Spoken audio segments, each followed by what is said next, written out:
Le pirate Pamplemousse et l'île déserte. Lorsque vous entendrez ce son, tournez la page. Le pirate Pamplemousse lève les voiles. C'est aujourd'hui que lui et Litchi sont fidèles complices partent parcourir la mer à la recherche du trésor de la fée arc-en-ciel. Vieux capitaine qui a raconté cette légende à Pamplemousse il y a quelques semaines. Selon les dires du vieil homme, un coffre rempli d'or, de perles et de bijoux se cache au pied de l'arc-en-ciel de la mer magique et Pamplemousse est bien décidé à mettre la main sur ce trésor perdu. Ouvre bien les yeux, Litchi, lui dit Pamplemousse d'un air décidé. L'arc-en-ciel peut apparaître à bâbord comme à tribord. Regarde là-bas, c'est les Lapois. Clémentine et Limonade m'en ont souvent parlé. Les heures passent, mais toujours rien à l'horizon. C'est ennuyant de ne rien faire, se lamente le petit capitaine en bâillant. Pamplemousse ferme les yeux et s'assoupit aussitôt. Il est réveillé quelques instants plus tard par son ami. « Réveille-toi, Pamplemousse !» crie Litchi. « Je vois un arc-en-ciel au loin. Je crois avoir retrouvé notre trésor. » Quoi? Oh, merci, Litchi. Mais sache que je ne dormais pas. Je reposais simplement mes yeux.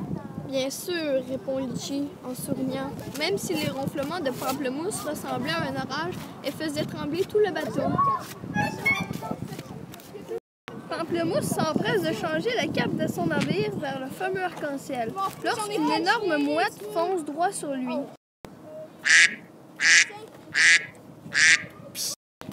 Va-t'en, petit oiseau de malheur, s'écrie-t-il alors que la mouette tente de se poser sur sa tête.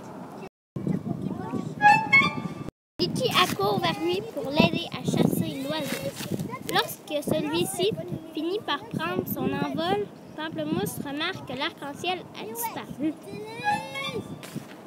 Oh non, mais où est passé l'arc-en-ciel? Se questionne-t-il en scrutant l'horizon. Je crois que c'est raté, répond Litchi. Tout est de la faute de cette mouette.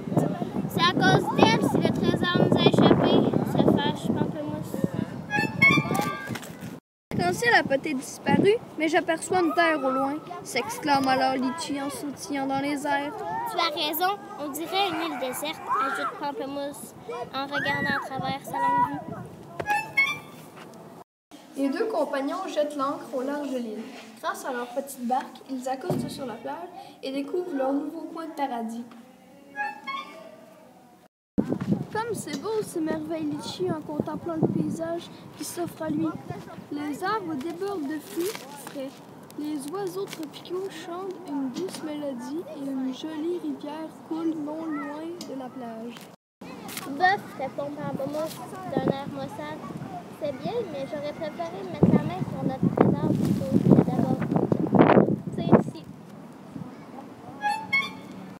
Allons, Pamplemousse, regarde un peu autour de toi. Nous avons de la nourriture, de l'eau potable et une plage paradisiaque pour nous dégourdir les jambes. Je crois que cela vaut beaucoup plus que quelques pièces d'or. Pamplemousse regarde autour de lui d'un air incertain. Il comprend que son ami soit épaté par la splendeur des lieux, mais à quoi bon avoir une île s'il n'y a pas de trésor? Les pirates adorent parcourir les mers, affronter des dangers pour mettre la main sur des coffres remplis de bijoux, mais ils n'aiment pas particulièrement se prélasser sur les plages de sable fin. Je sais que ce n'est pas tout à fait le genre d'aventure que tu souhaitais, le console Litchi, mais je suis sûre que tu peux aussi en profiter. Imagine quelle fabuleuse île secrète nous venons de découvrir et quelle histoire extraordinaire nous pouvons raconter à Clémentine et Limonade. Litchi convainc alors son ami de jouer au ballon sur la plage, de faire un pique-nique sous un palmier et d'explorer leurs îles. Même si Pamplemousse n'a toujours pas trouvé le trésor de la fée arc-en-ciel, il est heureux de découvrir tout ce que leur nouvel environnement a à leur offrir. Alors, qu'en dis-tu? Demande Litchi en voyant son capitaine esquisser un premier sourire. J'avoue que ce n'est pas mal, déclare Pamplemousse. Si tu tiens, nous pourrions bien prendre quelques jours de congé sur cette île. Après tout, même les valeureux pirates ont parfois besoin de se reposer. Je suis tout à fait d'accord avec toi, acquiesce Litchi en riant. Fin! Le livre vous avez été lu par Alexandre Leduc et Olivier Clément.